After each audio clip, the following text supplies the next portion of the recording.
بالکل، یہ ایک بہت اس لیے اہمیت کا حامل ہے کہ اس فیصلے کی بہت دنوں سے بات گشت بھی تھی، اور یہ پہلی بار ہو رہا ہے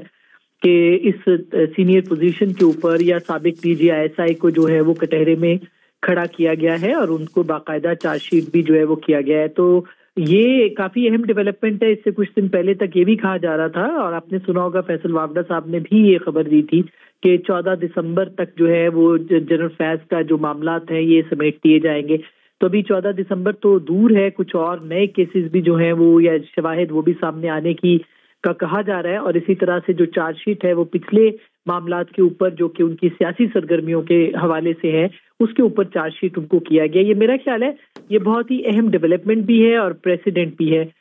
فوج کے اپنے ایک 3 اسٹار جنرل کو اس طرح سے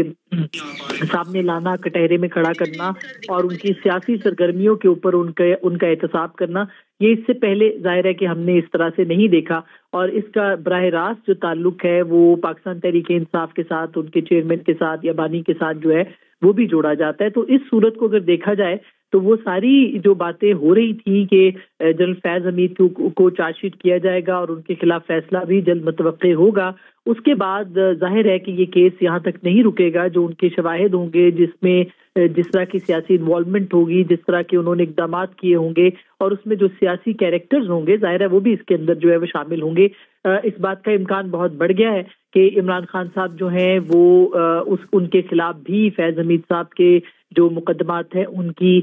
جو انویسٹیگیشن ہوئی ہوگی اس میں ان کے بھی ثبوت دستیاب ہوں گے، یا امکانات ہیں کہ ان کے خلاف بھی کوئی چارہ جوئی جو ہے وہ ہو سکتی ہے. آپ کو یاد ہوگا اسی لیے گزشتہ کچھ دنوں سے پاکستان تحریک انصاف کے اندر بھی مذاکرات اور مصالحتی کمیٹی کے حوالے سے خبریں تھیں، اور پھر بنائی بھی گئی ایک مذاکراتی کمیٹی. اس کو بھی اسی تناظر میں لیا جا رہا تھا کہ جنرل فیض کے خلاف اگر کوئی فیصلہ آتا ہے اور جنرل فیض کو اگر کورٹ مارشل کیا جاتا ہے اور ان کے خلاف سزا ہوتی ہے تو پھر یقینی طور پر جو ہے وہ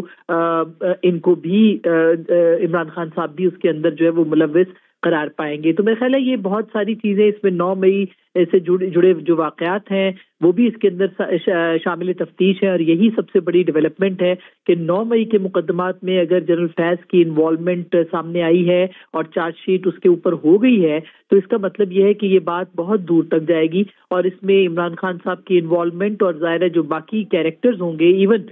فوج کے اندر بھی بہت سارے لوگ ہیں جن کے ملوث ہونے کی بات پہلے بھی کی جا چکی ہے، ان کے خلاف بھی جو کارروائی ہے وہ